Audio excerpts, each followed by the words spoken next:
예, 안녕하십니까. 예, 오늘은 2017년 기출문제를 풀어보려고 합니다. 무대음향 상급이고요. 예, 전공 과목 풀려고 하는데요. 아, 지금 요즘 제가 전공 과목 기출문제를 풀어보면서 사실 한숨이 많이 나와서 그래요. 재밌어요. 사실 제가 시험 보는 것도 아닌데 요즘 들어서 계속 그 기출문제를 다시 정리를 하려고 하니까 공부를 새로 하는 느낌이어서 사실은 신선하면서 예, 재밌으면서 한편으로는 내가 이걸 왜 하고 있지? 이 생각이 들어요. 어쨌건 자료로 남겨놓으면 예, 저희 동아리 애들이 저를 더 이상 귀찮게 안 굴 거기 때문에 저번 주에도 막 이렇게 두꺼운 10회부터 뽑아가지고 이렇게 두꺼운 걸 갖고 와가지고 하나하나 물어보는 거예요. 사실 저도 이제 마음의 준비를 하고 이렇게 얘기를 해줘야 되는데 힘들잖아요. 저도 지금 뭐지 시험 문제 뭐 저라고 해서 시험 문제를 다 아는 건 아니에요. 제가 이 문제를 지금 풀어드린다 하더라도 그냥 공부하면서 푸는 거예요. 물론 제가 아는 내용도 있어요. 뻔히 이건 당연히 이거야라고 아는 내용도 있지만 뭐 처음 보는 것들도 많아요. 그래서 근데 다만 이제 설명을 하기 위해서 막 공부를 해야 돼요. 공부를 해서 푸는데 막 갖고 오는 친구들이 좀 많아요. 저한테. 그래서 남기는 거고요. 그리고 또 말씀드리지만 제가 이쪽 문제랑 관련이 없기 때문에 저의 주장도 아니고 이 정답이 저의 주장도 아니에요. 가끔 가다가 저도 의아해하거나 아니면은 좀 이렇게 볼 수가 있구나, 관점이 좀 약간 이렇게 할 수가 있구나라고 하는 것들이 보입니다. 근데 어찌됐건 제 입장에서는 이 문제에 있는 정답을 기준으로 해서 풀이를 했던 거고요. 예. 제 의지와는 다르다고 말씀을 드립니다. 그냥 다만 이렇게 문제가 나왔고 여기서 정답은 이렇게 볼 수 있다라는 정도로 이해를 했으면 좋겠습니다. 그리고 예, 어쨌건 문제 내셨던 분들의 그 의견을 존중하고요. 가끔 가다가 혹시라도 제가 정답 완성된 거라고 알고 있는 것들로 풀고 있긴 한데 혹시라도 정답이 바뀌어 가지고 정답이 제가 한 정답이 틀린다고 하면은 예, 뭐 말씀을 해주시거나 아니면은 그 정답 확정안이 따로 있어가지고 그게 맞다라고 뭐 그 얘기가 나온 게 있다라고 하면은 그 의견을 따라가시죠. 제가 잘못할 수도 있다라는 예, 그 말씀드리고요. 제가 학원은 아니잖아요, 솔직히. 예. 제가 이제 유튜브를 하지만 저희 동아리 때문에 시작은 하긴 했지만 많은 분들이 봐주셔서 하는 거긴 해요. 그러니까 뭐 이렇게 저렇게 그 뭐지 욕하지 마세요. 저 나름 노력해요. 저 사실은 생각해 보세요. 자격증 공부 뭐지 이제 안 하겠다 싶었는데 지금 이 자격증 관련된 공부만 지금 십몇 년째 하고 있는 것 같아요. 자격증도 이제 안 봐도 되는데 예, 저는 안 봐도 되는데 다시 공부하는 마음으로 하니까 예, 그렇게 이해를 해 주셨으면 좋겠습니다. 저한테 뭐라고 하지 마세요. 그리고 문제 풀다 보니까 많은 분들이 상처 받으셨겠구나 싶어요. 그리고 제가 저희 동아리 얘기도 이야기를 하지만 예전에는 이제 책만 5번 읽으라고 이야기를 했는데 기출 문제를 풀다 보니까 기출 문제도 풀어봐야 될 것 같아요. 미안한 얘기지만 말을 좀 번복하자면 기출 문제도 한 5년 전 거까지부터는 예, 풀어보시면 좋을 것 같아요. 왜냐하면 그 책이 없는 것들이 나와요. 나오는데 약간의 패턴들이 있더라고요. 예. 그런 패턴들이 있기 때문에 기출 문제로도 공부할 필요가 있다. 하지만 제가 봤을 때 책이 기본이고 그 다음에 두 번째로 이제 기출 문제도 한 두 번씩은 이제 풀어보면서 이 부분도 외워야 되겠구나, 공부해야 되겠구나라는 거를 생각하셨으면 좋겠습니다. 예. 할 게 많습니다. 지금 이제 저번에 해보니까 좀 길더라고요. 어찌됐건 그래도 달려 보겠습니다.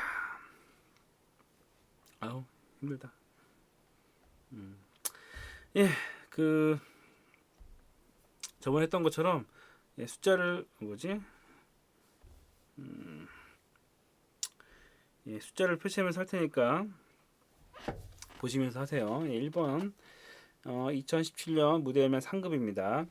1번 한 악구에서 자연스럽게 임으로 느리거나 빠르게 연주하는 것을 뜻하는 것은 무엇인가?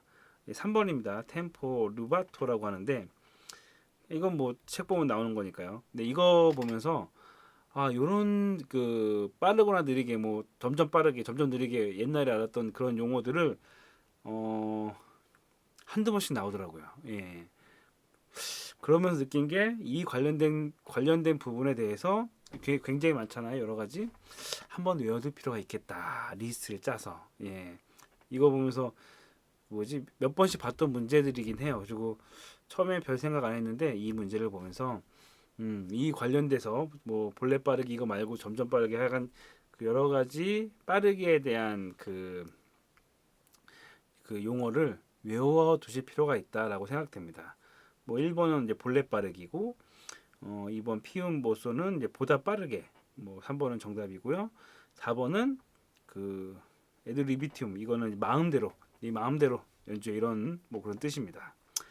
예, 어찌됐건 그래서 1번 정답은 3번이고요. 2번으로 가서 예. 다음 그림으로 알 수 있는 악기는 예, 요거 나오면서 이제 그러니까 이거 말고 지금 제가 2016년도 거까지 지금 할 거예요. 할 예정인데 거기서 보면 이제 그 악기 관련된 것들이 나와요. 그래서 악기의 특성, 음색, 뭐 주파수 이런 것들에 대해서도 예, 이걸 보면서 느낀 거야.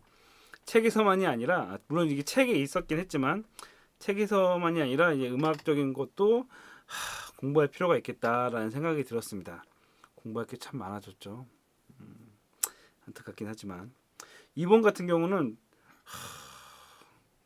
저도 처음에 이걸 보면서 좀 마음이 어려웠는데 그 생각은 들어요. 그 2번 문제를 분석하면서 음악에 대한 기본적인 이론적인 그 생각이 있다면 그런 것 같아요. 바이올린이나 비올라는 선택을 안 하셨을 거라는 생각이 들어요. 이 얘기는 뭐냐면은 그 제가 이제 음향을 할 때 그 음향을 배울 때 음향에 대한 거 말고도 악기에 대한 관심이 많았어요. 그래서 뭐 가능하면 뭐 바이올린이나 뭐 악기 하는 거를 그 뭐 콘서트나 오케스트라나 공연 같은 데 가서 좀 주의 깊게 많이 들어봤어요. 그 이유 중에 하나가 어찌됐건 악기에 대한 그 음향을 해야 되는 쪽으로 갈 예정이기 때문에 악기 특성을 알아야 되는 거죠. 바이올린이 뭐고, 그러니까 음향하는 친구들 중에 그냥 시공 쪽으로 진짜 갈 친구 말고는 그 SR 이쪽으로 갈 친구들은 악기 특성에 대해서 공부할 필요가 있어요. 그러니까 그 국악이 됐건 아니면은 뭐 일반 서양악기가 됐건 뭐 바이올린이 뭐고 비올라가 뭐고 이 차이점에 대해서 기본적으로 한 번은 짚고 넘어가요. 이거는 전체적으로 그 악기 관련된 책을 봐서 이게 무슨 악기인지 외울 거 많죠. 차량 악기인지 현 악기인지 뭐 관현 악기인지 목관 악기인지 뭐 이런 얘기들 뭐 이런 것들이 있는데 어찌됐건 한번 볼 필요는 있는 것 같습니다. 예. 어찌됐건 이제 이번에 정답은 3번 첼로인데 낮은 음자리표를 만약에 보셨다면은 약간 그래서 얘기하는 거예요. 그 그림을 보면은 이 음역대까지 못 외운다 하더라도 이 그림으로 이거는 저음역대의 악기라는 생각은 들었을 거예요. 그렇다면 이제 바이올린이나 이제 비올라는 예, 선택을 안 했을 거라 생각이 드는 거죠. 그래서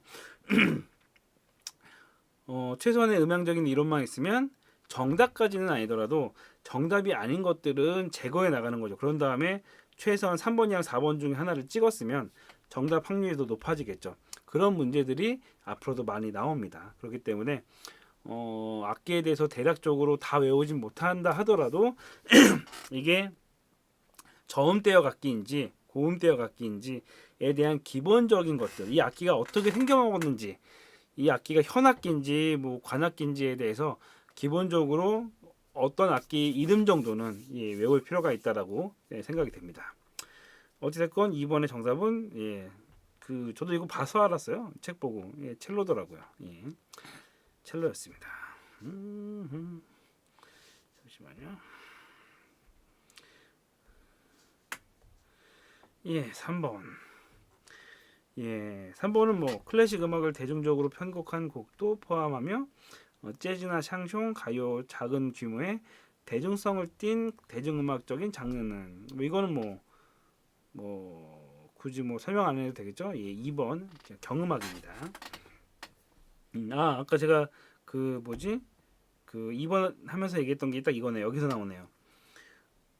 의외로 아쟁을 모르는 사람이 많아요. 예. 아쟁을 예. 그래가지고 이제 아쟁 같은 경우에 이제 활대를 사용하는데 4번 문제가 그거잖아요. 국악기에서 이제 가장 낮은 음역을 담당하고 현악기여서 활대를 사용하는 악기는 뭐 이렇게 했을 때 일단 검은고는 뜯잖아. 활대를 안 쓰잖아요. 뚱뚱 뜯고 해금은 좀 높아요. 뭐 이렇게 해가지고 이렇게 하는데 해금은 좀 약간 고음 쪽이고 가야금도 맑잖아요. 맑기 때문에 이게 저음 쪽은 아니거든요. 그렇게 따진다면 검은고랑 가야금은 어쨌건 손으로 뜯잖아요. 그 검은고는 이제 뭐 하는 게 있지만 그래서 일단 두 개는 아니고 해금 같은 경우에 활대를 쓰지만 이건 고음이고 그럼 당연히 아쟁을 잘 몰라도 아쟁이겠죠. 예. 어쨌건 근데 아쟁입니다. 예. 그래서 그런 그 악기들에 대해서 그 공부할 필요가 있다라는 생각이 듭니다. 예, 5번이고요. 이거는 그 최근에도 그냥 개인적으로 그냥 아는 사람들끼리 얘기하다가 자주 나오는 이야기 중에 하나예요. 그 정답이 이제 2번 위상이지 않습니까? 이게 왜 그러냐면은 마이크가 있을 때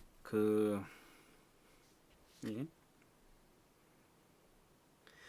마이크가 있을 때 이제 그 상이 있잖아요. 플러스 마이너스 상이 있는데 이게 가장 대표적인 그 위상에 대한 그림이에요. 그 음향 그 투 책을 보면은 가장 나오는 건데 뭐 이게 아마 그때 1kg로 되어 있을 거예요. 책에는 1kg였을 텐데 여기 그림이 아니구나.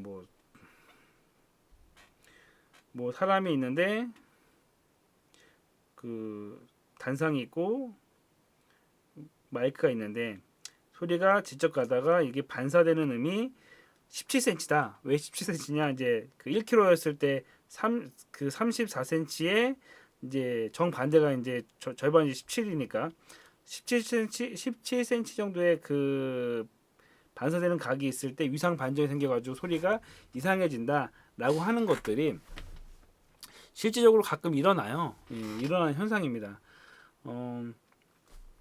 그 음향을 하다 보면은 이 소리라는 것들이 눈에 보이지 않잖아요. 근데 음향을 하다 보면은 그 위상 반전에 의해서 소리가 왜곡되는 것들을 자주 느끼게 돼요. 음향을 하다 보면. 그렇기 때문에 이 위상 반전되는 것들에 대해서는 그 눈에는 안 보이지만 실질적으로 발생되는 현상입니다. 이게 사람이 말할 때는 이 사람 목소리가 위상 반전될 일이 없는데 기계를 통해서 가면서 위상 반전되는 것 현상들이 생깁니다. 그래서 위상 관련된 것들은 아마 자주 나오게 될 거예요. 예. 그래서 일단 5번의 그림에 대한 것들은 이게 위상이 반전돼서 생기는 현상에 대해서 설명한 그림이고 이 그림 자체가 그 책에도 가장 진짜 대문짝하게 쫙 나와 있는 그림이에요. 그렇기 때문에 가장 관련 깊은 거는 위상이라고 생각이 됩니다.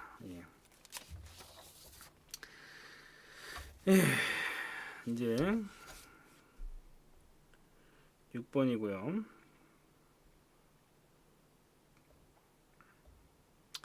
6번인데 이거는 사실 딱 봤을 때 이거는 물론 구하는 공식이 있겠지만 구하는 공식도 필요 없어요. 가장 간단해요.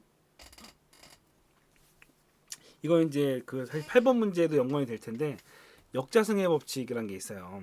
그 스피커가 예를 들어 스피커가 그 밀도나 이런 위치적인 그 거리적인 거 딱 무시하고 스피커가 두 개가 딱 똑같은 레벨의 90dB 스피커가 있다라고 하면은 3dB가 올라가고요. 거리가 1m 떨어지게 되면은 이게 마이너스 6dB가 내려가요. 이게 설명하는 게 있는데 이거는 여기서 설명하면은 길어지니까 간단하게 저희 애들한테 그런 얘기를 해요. 스피커가 두 개 늘어나게 되면 3dB가 올라가고 그 스피커 거리가 두 배가 떨어지면 6dB가 마이너스 6dB가 내려간다. 뭐 전압은 틀려요. 전압은 2배가 되면은 6dB가 올라갑니다. 그래가지고 그런 얘기를 하면서 이게 크로스오버 포인트에서도 그 스피커 2개가 그 크로스오버 포인트 그 시스템 매니지먼트에서도 이제 그래서 약간 3dB 정도 낮은 정도에서 그 만나게 되면은 이게 부스트가 돼가지고 약간 평평해진다 뭐 이런 게 있습니다. 어쨌건 그래서 간단하게 다시 설명을 할게요. 스피커 2개가 똑같은 그 데시벨 dB에 스피커 2개가 합쳐지면 3dB가 올라가고 거리가 그 2배가 되면 마이너스 6dB가 내려갑니다. 그래서 이거는 간단하게 계산하면 되는 거예요. 뭐 그냥 그 계산식 필요 없이 그 뭐지? 예. 1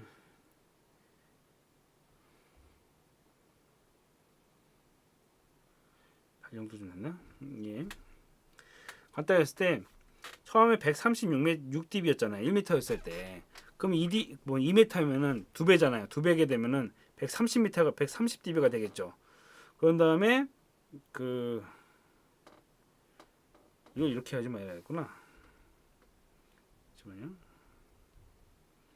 1m, 2m, 4m, 8m, 16m, 32m, 64m, 그 다음에 128m, 256m 이렇게 했을 때 1m에서 136이란 말이에요. 그러면 2m 2배가 되면은 거리가 2배가 되면은 면적이 2배가 되기 때문에 어쨌건 그래서 6m 마이너스 6dB 하면 130이 되지 않습니까? 4m는 124, 8은 118, 그 다음에 16은 112, 32는 106, 64는 100, 그 다음에 128은 94. 짠! 예. 128이 94고 256이 88이에요. 그러면은 가운데는 200m는 몇이 될까요? 딱 봐도 80, 90, 딱 봐도 느낌적으로 2번 90dB 정도 되겠구나 라고 생각이 되겠죠. 이거는 그냥 계산해도 이렇게 나올 정도로 간단한 겁니다. 물론 계산식으로 하면은 좀 더 정확하긴 하죠. 하지만 거기 로그 할 바에 간단하게 하면 예, 대략적으로 예, 90dB라는 것이 떨어집니다. 만약에 여기서 막 뭐지? 88, 89, 90, 91 이런 식으로 나오면은 계산해야 되겠죠. 예. 그렇게 나오면 계산해야 됩니다. 그 계산식은 뭐 다음에 하고요. 어쨌건 이런 식으로 해서 정답은 6번은 2번이 됩니다. 7번 다음 중 가청 한계에 대한 설명으로 맞지 않은 것은 예, 다른 건 다 맞는 거예요. 예. 여기서 나오는구나. 예, 왜 그러면 저 이거 뭐지? 오늘 2016년 나오는데 거기서도 나왔어요. 이 문제가 2016년 문제 1번에 거긴 보기가 어떻게 되어 있었냐면은 인간이 자각할 수 있는 가장 낮은 그 음압은 10dB부터 시작한다라고 써 있었어요. 그러니까 이거는 가청한계는 자주 나올 수도 있는 문제네. 어쨌건 지금 제가 봤을 때 2번 나왔습니다. 예. 예, 어찌됐건 소리에 관한 거니까 예, dB 관련된 거는 무조건 나온다고 생각하시면 될 것 같아요. dB랑 SPL은 7번 정답은 이제 4번입니다. 예. 고막이 파열될 수 있다고 느껴지는 거는 이제 120으로 하고 예, 산업계에서는 134dB라고 하고 일반적으로는 120dB라고 한다고 합니다. 그렇기 때문에 여기 100dB라고 했기 때문에 틀린 거죠. 나머지 1, 2, 3은 맞는 거고요. 이게 8번 아까 가청 주파수 그 역자선 법칙에 대해 얘기했잖아요. 예, 거기에 대한 내용이고요. 1번 아까 얘기했던 부분이죠. 거리가 2배가 되면 마이너스 6dB가 된다. 예. 그런 건데 이제 3번 같은 경우에는 고음 같은 경우는 이제 부딪히는 게 많아서 한마디로 그러니까 저주파가 아니라 고주파 같은 경우가 거리가 멀어질수록 감소율이 높아져요. 예, 저주파는 그나마 고주파에 비해서는 예, 더 괜찮습니다. 그러니까 고음 자체가 많이 이제 뭐랄까 저항을 많이 받아가지고 감소율이 높아요. 그래서 또 멀리서 얘기하면은 맑은 소리로 들리지 않잖아요. 막 그냥 웅얼거리면서 멀리서 야 막 이런 식으로 이야기를 하면은 고음이 들리는 게 아니라 저음이 들리잖아요. 그런 걸로 생각하시면 됩니다. 그래서 멀리서는 그래서 명료도가 떨어지는 거죠. 그 고음보단 저음이 잘 들리기 때문에요. 네. 그리고 9번. 예. 지금 이 9번부터 지금 보니까 9번 문제도 2016년도 문제에 나옵니다. 이 관련된 것이요. 그 얘기는 이 부분은 꼭 한번 다시 볼 필요가 있다. 책에서 하스 효과, 마스킹 효과, 양위 효과, 도플러 효과 이런 것들은 한 번씩 다 정확하게 보세요. 나중에 동그라미 점 해가지고 효과는 무엇인가 나올 수 있습니다. 그러니까 여기에 관한 것들은 꼭 외우세요. 정답은 2번입니다. 뭐 하스 효과는 딜레이에 관련된 거고요. 그 마스킹 효과는 이제 다른 소리가 이제 가려지는 뭐 그런 효과고, 칵테일 파티는 그 사람이 자기가 원하는 게 있으면은 좀 시끄러운 상황에서도 그 원하는 소리를 구분해서 들을 수 있다. 뭐 이런 내용입니다. 그래서 정답은 2번. 중요한 건 이 문제는 요 관련된 문제는 자주 나오는 단골 문제다. 와, 여기 보면 칠판 같은 거 있으면은 돼지꼬리 뺑빵 뭐 이런 거 썰렁해. 그런 거 할 텐데 어찌 됐건 이 부분은 다시 꼭 공부를 하시기 바랍니다. 10번 문제입니다. 다음 설명은 똑같은 게 또 나왔잖아요. 예. 아까 제가 그 얘기 있잖아요. 1번 보기 할 때 하스 효과는 이제 딜레이 관련된 거다. 그 딜레이로 해서 음상 관련된 걸로 얘기를 했잖아요. 그랬을 때 10번에서 이제 30m/s 이제 이내의 지연음, 딜레이 관련된 거기 때문에 요거는 10번 문제는 이제 정답이 1번인 거죠. 여기에 맞는 것은 그리고 하스 효과가 이제 제가 딜레이랑 음상에 관련된, 그러니까 하스 효과 같은 경우가 이제 딜레이랑 음상에 대한 이야기라고 했잖아요. 그래서 여기 딜레이도 있고 음상도 있고 맞네요. 그래서 1번입니다. 보기도 똑같네요. 11번 야외에서 할 때 스피커 소리가 어떻게 되는 뭐냐. 이거 뭐냐면은 정답은 굴절인데, 낮 같은 경우에는 지표면이랑 대기를 봤을 때 지표면이 따뜻해요. 그 옛날 과학 시간에도 올라가면 올라갈수록 오히려 춥다라는 이야기를 하잖아요. 그 옛날 과학자가 이름은 모르겠지만 그때 이제 왜 그러냐면은 지표면은 이제 복사열 때문에 좀 더 따뜻하고, 밤이 되면은 오히려 그 공기가 더 따뜻하고 지표면이 더 차갑다고 얘기를 하죠. 그래서 낮에는 지표면에 있어 사람이 이렇게 있을 때 소리를 지르면 이 소리가 위로 뻗어 올라가는 거죠. 어찌됐건 뭐 위로 뻗어 올라간다 하더라도 사람과 사람이 있을 때 조금만 위로 올라가면 사람이 잘 안 들리지 않습니까? 그렇기 때문에 낮에는 소리가 위로 올라가 가지고 그 멀리까지 전달이 잘 안 돼요. 그런데 밤에는 반대로 이제 위에 있는 공기가 따뜻하고 밖에 있는 그 지표면에 있는 공기가 차갑기 때문에 그 소리가 이렇게 굴절이 되는 거죠. 그래서 소리가 약간 위로 올라가는 것도 밑으로 내려가고, 그냥 직선으로 하는 것도 뭐 내려가긴 하겠네요. 어쨌건 이런 식으로 하기 때문에 이 위로 올라가는 소리가 이 밑으로 내려가게 굴절을 하기 때문에 멀리 들리는 현상이 생깁니다. 멀리 잘 들리는 거죠. 낮에는 이게 위로 올라갔기 때문에 멀리 못 들었는데, 밤에는 위에가 따뜻하고 밑이 차갑기 때문에 위에 게 팽창이 되다 보니까 이 소리도 그 굴절을 해서 밑으로 내려가는 거죠. 소리도 그 반사 회절 뭐 이런 얘기가 있는데, 빛과 같이 직지성을 갖는 게 아니라 주위 환경에 따라서 이렇게 휘는 겁니다. 소리도 이제 바람에 따라서 휘기도 하고 그런 현상들이 있습니다. 소리라는 것들이요. 그러니까 주변의 물리적이라고는 하긴 그렇지만 습도나 이런 영향을 받는다는 거죠. 기압에 대한 영향을 받습니다. 그래서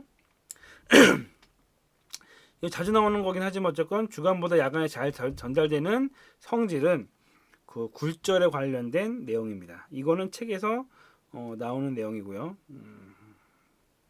책 페이지를 보면 안 적어놨었네 이건.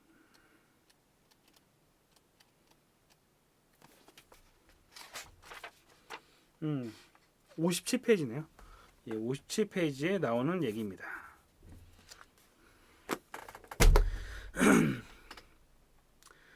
12번은 61페이지네. 61페이지에 나오는 내용인데요.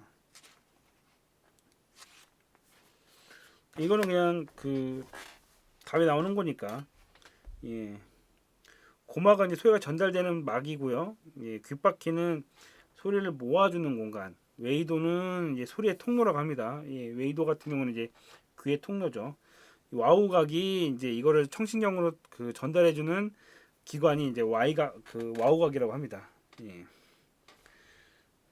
그래가지고 이제 이거 보면서 골전도 이어폰이 이 원리로 이제 나오는 거죠. 요즘 골전도 이어폰을 최근에 봤는데, 어쨌건 이제 귀에 무리를 안 주고 신경으로만 이제 소리를 전달해주는 이어폰이더라고요. 근데 제 스타일은 아니긴 한데 어찌됐건 예, 고막에 손상을 안 주기 때문에 뭐 예, 좋아요. 어쨌건 골전도 이어폰의 그 원리가 여기에 있다라고 생각하시면 됩니다. 이게 12번이었구나. 예. 이게 12번이었고요. 이제 13번으로 갑니다. 무선 마이크를 사용하여 공연 실황을 녹음하였는데 노이즈 게이트를 사용한 것처럼 녹음되었다. 이거랑 관계가 있는 거는 예, 정답은 이제 스컬치입니다. 스컬치는 뭐냐면은 그 소리를 전송을 할 때 무선 마이크 같은 경우는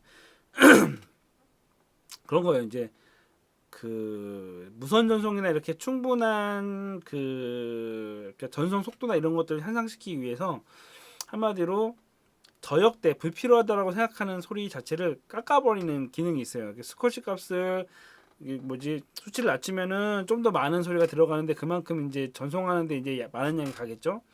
근데 이제 그 스쿼시 값을 이게 높이게 되면은 이 적정 어느 노이즈 게이트 걸린 것처럼 그 특정 주파수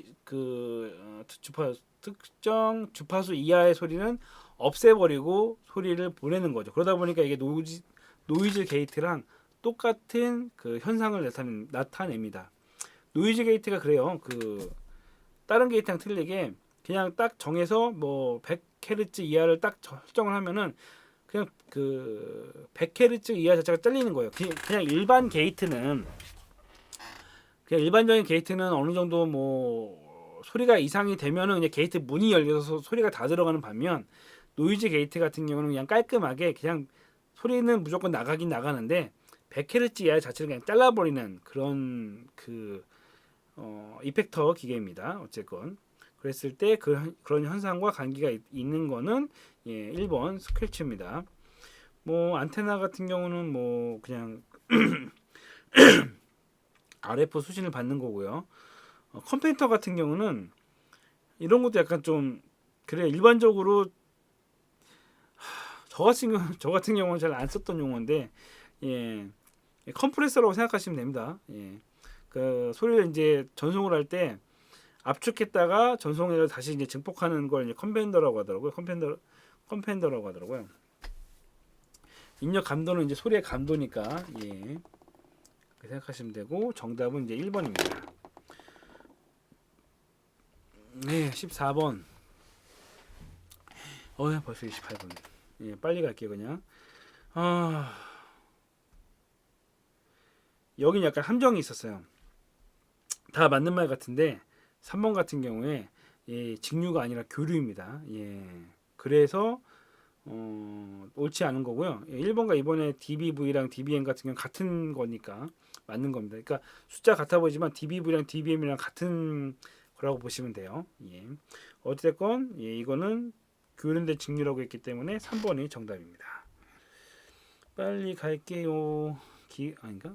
어차피 천천히 해서 상관없잖아요. 뭐 보고 싶은 거 보면 되니까. 15번은 이 등첨 광곡선은 딱 그래요. 소리는 이제 화이트 노이즈랑 핑크 노이즈 이런 거 얘기할 때 했던 얘기인데 그 소리라는 것들이 자연계에 있는 소리랑 사람의 귀로 듣는 소리랑 이제 틀린 거예요. 그래서 그 튜닝이나 이런 걸 할 때 그 기계적으로 맞춰버리면 사람 귀랑은 안 맞는 거죠. 그러니까 사람 귀 자체는 똑같은 볼륨을 듣더라도 저음보다 고음을 잘 듣게 되어 있어요. 왜냐면은 생각해 보세요. 저음 같은 경우 파장이 막그 5m, 3m 같은 것들이 이 좁은 귀로 들어가는 게 편한지 아니면은 10cm, 20cm짜리 그냥 파장이 들어오기 편한지 누가 딱 봐도 파장이 작을수록 귀에 잘 들어옵니다. 그래서 그 자연계로 그냥 측정을 했을 때는 똑같은 볼륨이라 하더라도 저음일 때는 잘 안 들리는데 고음일 때는 잘 들린다는 거죠. 그런 귀의 특성이 있다는 거죠. 그래서 음향 믹서를 하다 보면은 분명히 베이스 같은 경우에 막 피치가 막 올라가는데 소리가 잘 안 들려요. 그런 현상 자체가 사람의 귀가 저음 자체를 잘 못 듣게 되어 있기 때문에 그런 현상이 있다. 그래서 우퍼 같은 경우에 소리를 좀 올려도 분명히 그 레벨은 올라가는데 체감하는 거는 좀 작긴 합니다. 그래서 15번 정답은 옳지 않는 거니까 1번. 귀의 구조 때문에 만든 게 등천감 곡선입니다. 근데 그게 아니라고 하니까 예, 정답이고요. 역시 계속 얘기하니까 예, 목이 마르네. 물을 안 갖다. 계속 얘기할게요. 16번 같은 경우는 전송에 가장 빠른 거는 썬더볼트라고 이거는 그 사진이 있나 이게 좀 인터넷에 안 해놨기 때문에 그 맥 보시면은 맥에 생긴 게 있어요. 지금 여기에 없는데 뭐 USB나 USB 2.0이랑 3.0 봤을 때 무조건 이제 3.0이 좋은 거죠. 뭐 USB 2.0 같은 경우는 480메가, 뭐 3.0은 4기가에서 5기가, 뭐 10기가 얘기도 하지만 그 뭐지? 이거 같은 800 같은 경우는 3.2인가 이거. 예. 그리고 썬더볼트 같은 경우가 이제 그 2, 30기가, 30기가 뭐 이렇게 해가지고 그 애플에서 나오는 그 단자인데 요거 때문에 이제 요즘 새로 USB C형 이렇게 나오는 게 그런 거죠. 속도가 이제 더 높아지는 거죠. 갈수록 이제 전속도는 빨라지는데 어찌됐건 이 네 개 중에 가장 빠른 거는 이제 썬더볼트 가 제일 빠르고 썬더볼트 2가 이제 빠르고 뭐 썬더볼트 3가 나왔는데 어쨌건 지금 제일 빠른 거는 이제 썬더볼트입니다. 예. 이런 것도 외워야 돼요.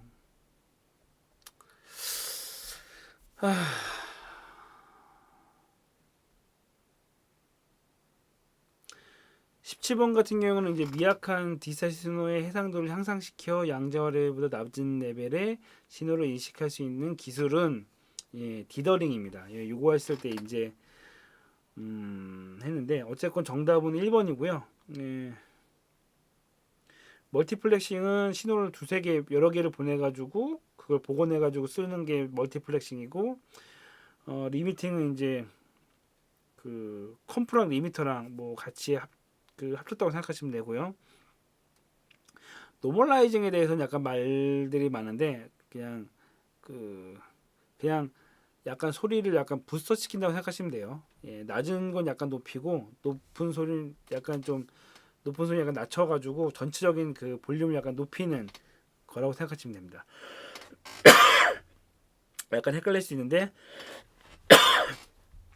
여기서는 이제 디더링이죠. 이거는 책 3권에 나왔던 것 같아요. 책 3권 127페이지, 그러니까 무대음향 3을 하지만 무대음향 1, 2, 3을 다 봐야 되는 것 같아요. 어쨌건 17번 정답은 3번이고요.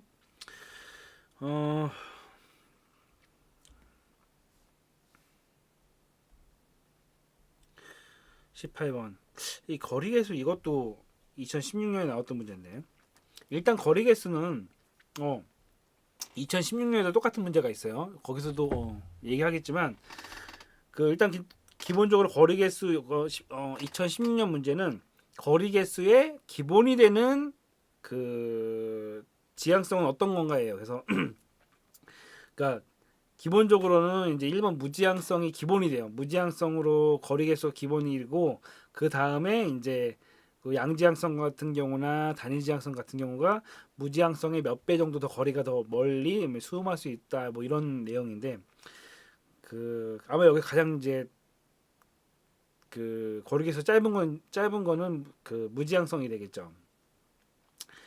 이제 가장 긴 거는 이제 그 초지향성, 초단일지향성이 가장 멀리 있는 소리를 이제 그 가져갈 수 있는 거죠. 보통 이제 샷건이라고 드라마 같은 거 녹음할 때 이제 막 그 엔진 좀 어두웠네. 드라마 할 때 그 엔지니어가 이제 옛날 유지태 나왔던 영화에도 나오는데 이제 마이크 같은 거 붐 마이크 해가지고 이제 녹음 따지 않습니까? 그 방향을 맞춰서 예 그게 이제 초단일지향성 마이크라고 해요. 초지향성 마이크, 뭐 샷건 뭐 이렇게 마이크라고 하는데 그게 거리 개수 가장 멀리 있는 소리를 받아들일 수 있기 때문에 그게 가장 거리 개수가 높은 거다라고 생각하시면 됩니다. 19번 이거는 이제 정답은 3번이에요. 뭐 그 3분의 1 같은 경우가 이제 그 31밴드 30밴드 이퀄라이저고요.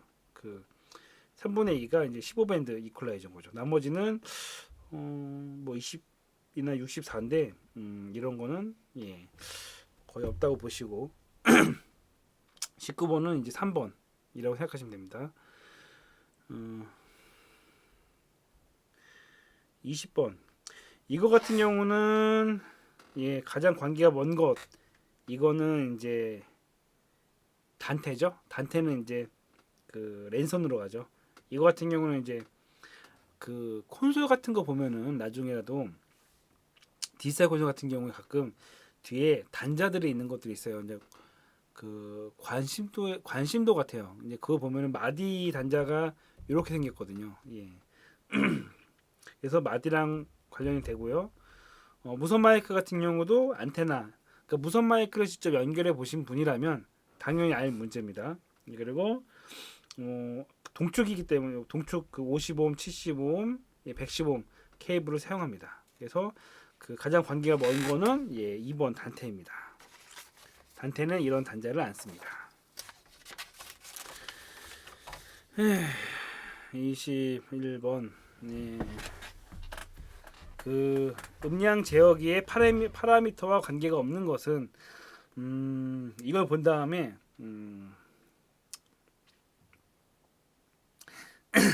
간단하게 생각하시면요. 그 문제가 이제 이걸 너무 이렇게 풀어서 이렇게 했는데 원래 딱 그 컴프레서에서 그 컴프레서랑 상관없는 기능은 이렇게 나왔어야 되는 거죠. 예. 그냥 음량 제어기가 컴프레서라는 뜻이고 파라미터라는 게 여기 지금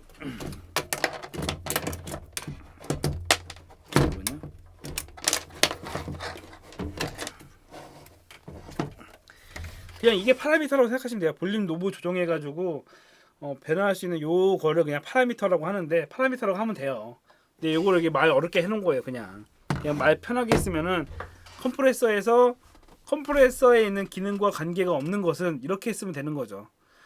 그렇기 때문에 레시오 뭐 트레시홀드 어택 시간 이거는 컴프레서랑 관련된 거니까 이건 빼고 그 1번 사이즈가 되는 거죠. 음향 제어기가 아니라 음량 제어기잖아요. 그래서 그런 문제라고 생각하시면 되고요. 22번 같은 경우는 공연장 음향 장비 중 성격이 다른 것은 예 그 1번과 2번과 3번 같은 경우는 공연하면서 쓰는 겁니다. 예를 들어 잔향기는 이게 좀 21번이랑 22번 문제 내신 분이 같은 분인 것 같아요. 예. 잔향기는 그냥 리버브 관련된 거고, 뭐 컴프레서, 뭐 하모나이저 이런 거 같은 경우는 이제 그 음향 효과를 내는 거기 때문에 공연 중에 뭐 넣고 빠지고 이런 건데 크로스오버 같은 경우는 DSP 그 시스템 매니지먼트에 있는 기능이기 때문에 이거는 공연 중간에 이렇게 맞추고 할 문제가 아니에요. 그 처음에 음향 세팅할 때 건든 다음부터는 공연 중에는 절대 만지지 않는 게 이제 크로스오버인 거죠. 그래서 음향 장비 중 그 다른 1, 2, 3번 같은 경우는 공연 중에 쓰는 거라면 4번 같은 경우는 그 초창기 세팅할 때 쓰는 거기 때문에 그 성격이 약간 다른 거라고 할 수 있겠습니다. 다음에 이제 23번 같은 경우는요. 예, 이거는 책 2권의 79페이지에 나오는 겁니다. 예. 그 정답은 2번입니다. 예, 다 나와 있습니다. 거기에. 그 24번 같은 경우도 예, 책에 잘 나와 있습니다. 거기서 그게 나왔을 거예요. 그 뭐지? 정답은 3번인데 예. C가 11.79다. 그래서 약 10이다. 그래서 약이네. 약 들어가 있죠. 92페이지. 92페이지에 친절하게 나옵니다. 예, 24번 같은 경우는 예. 이거는 뭐 따로 풀 필요 없겠죠. 25번 같은 걸 보면서 느끼는 거는 이 공식도 다 외워야 되나 뭐라고 생각이 듭니다. 그냥 그 센스가 있는 분을 맞힐 수도 있겠지만 예. 책에 있는 그 짜잘기란 공식 같은 경우는 이제 외우셔야겠죠. 예. 42페이지입니다. 예. 책 2권에 42페이지 나오고요. 예, 정답은 3번입니다. 이거는 그냥 뭐 할 필요가 없고요. 26번. 저도 이제 음향을 이제 가르치긴 하는데 그 음향 시험을 보러 가시는 분들 중에 그런 경우가 있어요. 그 고등학교 막 졸업 예정자면서 시험을 보는 친구들이 이제 저희 쪽에 있는데 그런 친구들이나 막 대학교만 다녔던 뭐 실무 경험이 없는 친구들이 시험 문제를 볼 때 가끔 이런 거에서 제가 이런 거 교육도 하거든요. 저희 그 테스트서기가 있어서 테스트서기로 이제 애들 가르쳐 주는데 저야 뭐 테스트서기를 많이 만져봤기 때문에 그냥 당연한 건데 그냥 교류랑 직류를 아직도 모르는 애들이 많아요.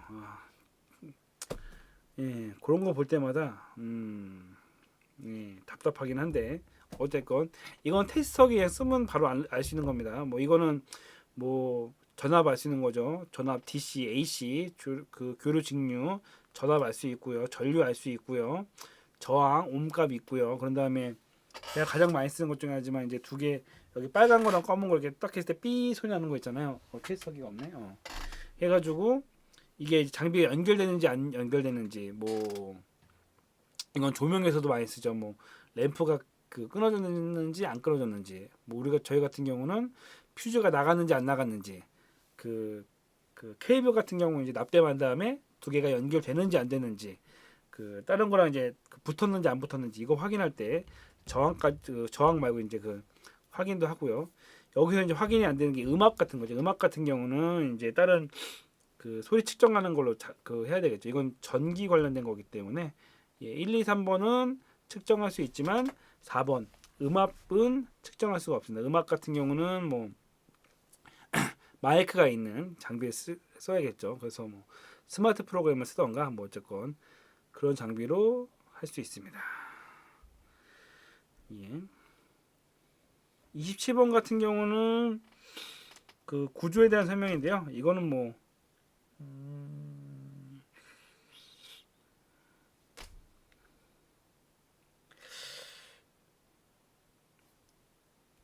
헷갈릴 수가 있나 봤는데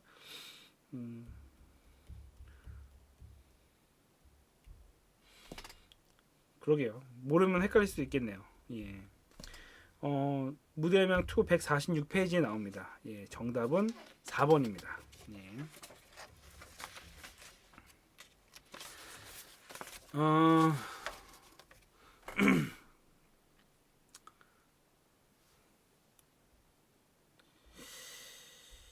그 문제를 보다 보면은 가끔 가다가 이제 친절하지 않은 문제들이 있어요. 친절하지 않다는 건 뭐냐면은 문제를 냈을 때 좀 더 정확하게 좀 그 정확한 기준을 잡고 설명해 주면 좋을 것 같은데 가끔 가다가 약간 두루뭉실하게 문제가 나오는 것들이 몇 개가 있어요. 근데 두루뭉실하게 문제를 내면은 문제를 낸 분들은 의도가 있어요. 이 문제는 어떤 분야에 대한 그 주제로 하기 때문에 당연히 알아들어야 된다고 생각하는데 그 약간 그 음향적인 생각이 약간 다르거나 아니면은 경험이 없는 사람들은 헷갈려요. 뭔가 하나 빠진 듯한 문제들이 가끔 있어요. 예. 그럴 때 좀 아쉬움이 있긴 한데 뭐 그런 게 몇 개 있긴 합니다. 예. 갑자기 그 생각이 나네요. 지금 28번 같은 경우도 당연히 딱 보면은 정답은 1번이에요. 마이너스 3dB를 생각을 하게 되는데 이 그래프를 보면은 근데 그냥 그 생각이 들어요. 모르는 사람이 봤을 때는 왜지라는 생각을 할 수가 있을 수도 있어요. 예, 뭔가 약간 빠진 듯한 느낌이긴 해요. 예. 물론 틀린 건 아니, 문제가 틀린 건 아니에요. 다만 이제 제가 얘기했던 건 친절하지 않다는 거죠. 문제 자체가 약간 사람한테 혼동을 주는 그런 경우가 있습니다. 하지만 뭐 맞는 말이에요. 예. 그냥 좀 더 문제들이 제가 이제 이거 말고도 이제 다른 문제들도 그렇지만 조금 문제들이 친절했으면 어땠을까? 그러면 합격률이 올라가긴 하겠죠. 라는 생각이 좀 들었습니다. 뭐 그렇습니다. 근데 이제 많은 분들이 이제 그 시험을 보다 보니까 약간 그 떨어뜨리려고 내는 문제들도 있는 것 같긴 해요. 그건 좀 아쉽긴 하지만 결과론적으로 열심히 공부했으면 60점 이상은 맡을 수 있을 거라 생각이 됩니다. 29번 같은 경우에 요 기능 자체는 딱 봤을 때 노치 필터예요. 그렇게 생각하시면 돼요. 그 뭐 3번이나 2번 같은 경우는 아예 그냥 그 일부분이 아니라 이제 전체를 하는 거니까 노치라는 게 약간 그 V자로 된 골짜기라고 생각하시면 돼요. 한 부분만 이렇게 그 깎는 거기 때문에 그렇게 나중에 노치 필터는 자주 나옵니다. 지금 노치 필터만 제가 기출 문제 풀면서 자주 봤어요. 노치 필터에 대한 거는 한번 꼭 그 용어 정리를 한번 하셔야 될 필요가 있습니다. 노치 필터는 좀 약간 반대적인 게 이제 대역 필터, 대역 통과 필터 같은 거죠. 약간 반대되는 말이긴 한데, 그렇습니다. 29번 정답은 1번이고요. 이건 노치 필터고, 1시간이 가려고 그러네. 1시간 좀 되겠네요. 30번 같은 경우에 그 알맞은 설명은 나머지 어차피 다 아니니까 다 빼고 그 고조파 예공률 이거는 이제 4번이라고 생각하시면 됩니다. 이거는 142페이지에 나오는 얘기네요.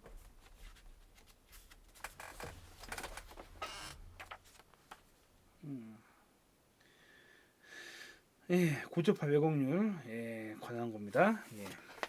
정답은 4번.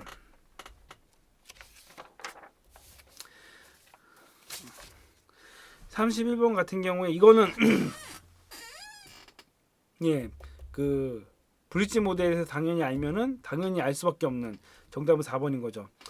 브릿지 모드라는 건 뭐냐면은 그 앰프가 스피커에 비해서 출력이 낮을 때 보통 앰프는 A, B 두 개의 이제 신호를 내보내는데 그렇게 했을 때 또 출력이 낮다라고 했을 때 이 두 개를 합쳐가지고 하나의 모노로 스테레오 쓰는 거를 모노로 합치면서 출력을 증폭시키는 기능인 거죠. 다만 그게 증폭했을 때 스테레오 기능이 안 되고 모노가 되기 때문에 그 앰프 하나당 스피커 한 개밖에 못 쓰는 그렇게 되지만 그럼에도 불구하고 그렇게 해서 스피커 그 앰프 출력을 높일 때 쓰는 겁니다.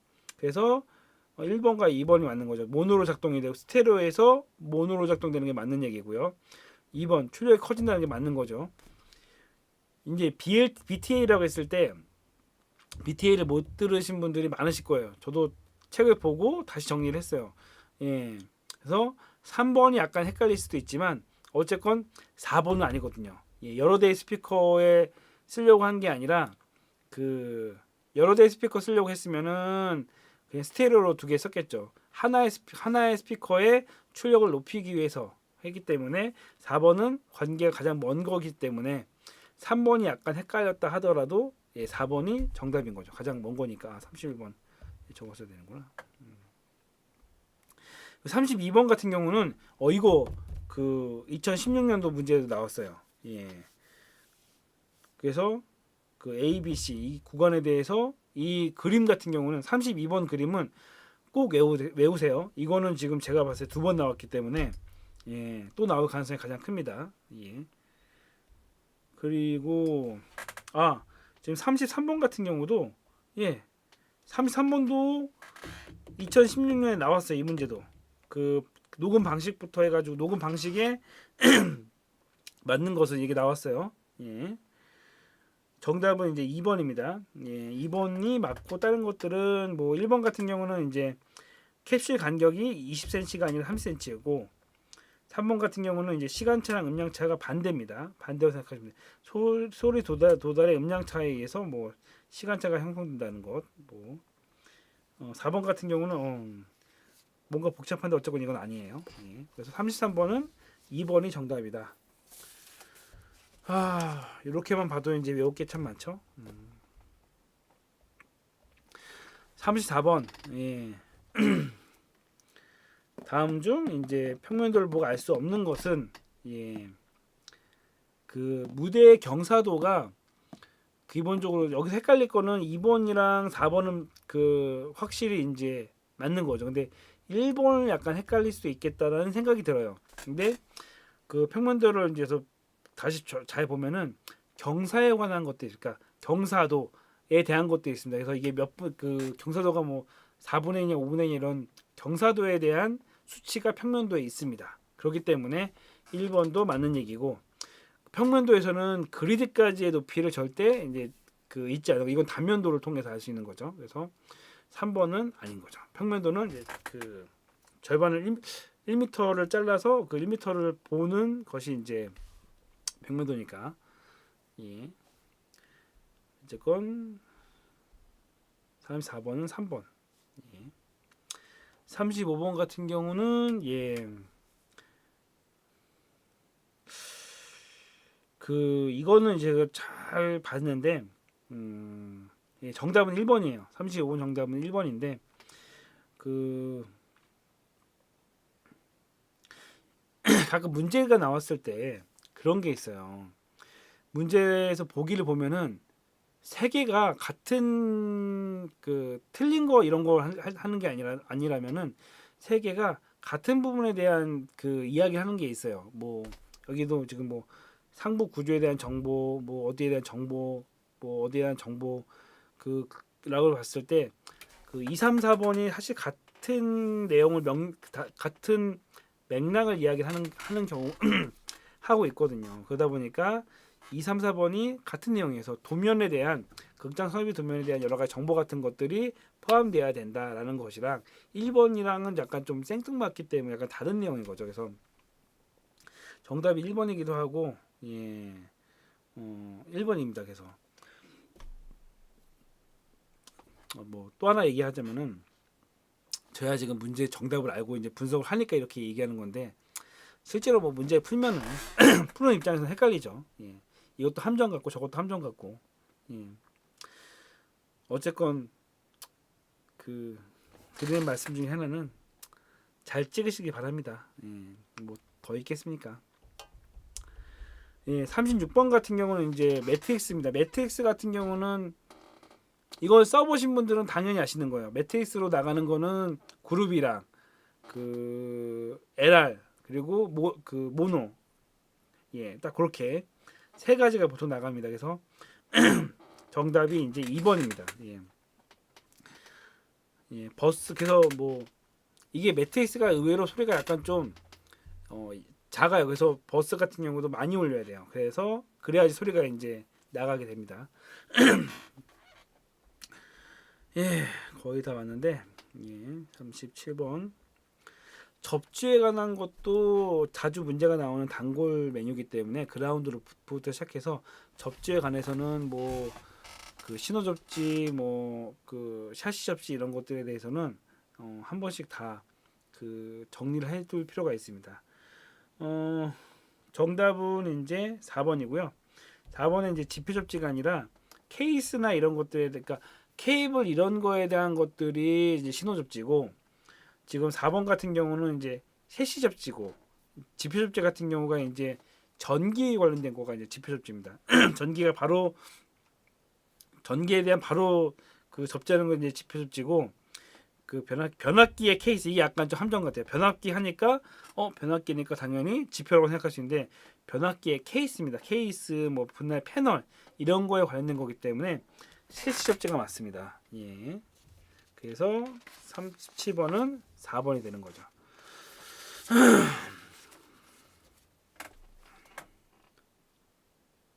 38번 같은 경우는 이제 치차름을 줄이는 건데 이거는 치차름을 줄이는 방법 중에 사실 제일 큰 거는 마이크 방향이랑 팝필터를 다는 게 사실 가장 큰 방법, 가장 확실한 방법인데 그 외에 이제 그 그래픽 이퀄라이저를 통해서 그 줄이기 위한 겁니다. 그래서 그 치차름이라는 거는 어찌됐건 이렇게 생각하시면 될 것 같아요. 그 약간 시옷바람처럼 이야기하다가 이제 나오는 그 소리인데 특정 주파수를 줄인다고 생각하시면 돼요. 특정 주파수를 줄이기 때문에 DS나 피킹이나 고역, 쉐이빙 이제 특정 주파수를 이제 그 구분해서 줄인다는 개념으로 생각하시는데 그 치차름 같은 경우는 약간 귀에 거슬리는 약간 고음이거든요. 7kH인가 7kH가 약간 그 이상의 고음이기 때문에 이런 경우에는 이제 그 하이패스 필터가 아니라 치차름을 줄이기 위해서는 그 로우 패스가 갔어야 되는 거죠. 로우 패스가 됐어야지 치차름을 어쨌건 줄일 수가 있는 거죠. 예, 그렇게 생각하시면 됩니다. 그래서 이게 약간 저도 이 보기를 보면서 어떻게 설명을 할까에 대한 걸 고민했는데 뭐 정답은 2번이 맞긴 해요. 그래서 그 약간 세 개가 약간씩은 좀 틀리긴 한데 DSO 쓰는 거 맞고 피킹을 통해서 특정한 주파수 깎는 거 맞고 그러니까 고역 이게 고역이라고 했는데 고음역 그러니까 그 고주파예요. 고음. 예. 고음을 깎아 가지고 치차름을 줄인다 이거죠. 예. 근데 고역 통과는 이거랑 약간 반대되는 개념이기 때문에 예. 그래서 관계가 없는 것이 2번입니다. 예. 이게 로우여야지 맞는 얘기예요. 네, 그렇고요. 38번이었네. 38번이 그거였고 치차름이었고요. 39번이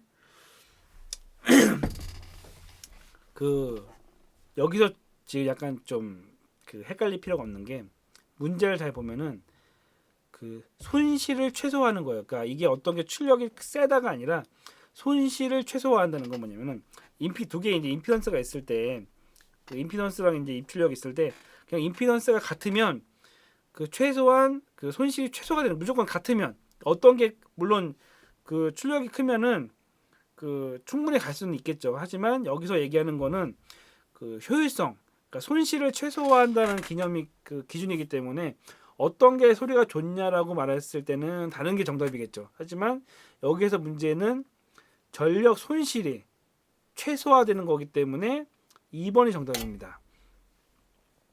3번 같은 경우는 이제 출력이 10배가 크면은 뭐 더 세게 가겠지만 그만큼 이제 손실도 많겠죠. 뭐 이렇게 생각하시면 되는 거고요.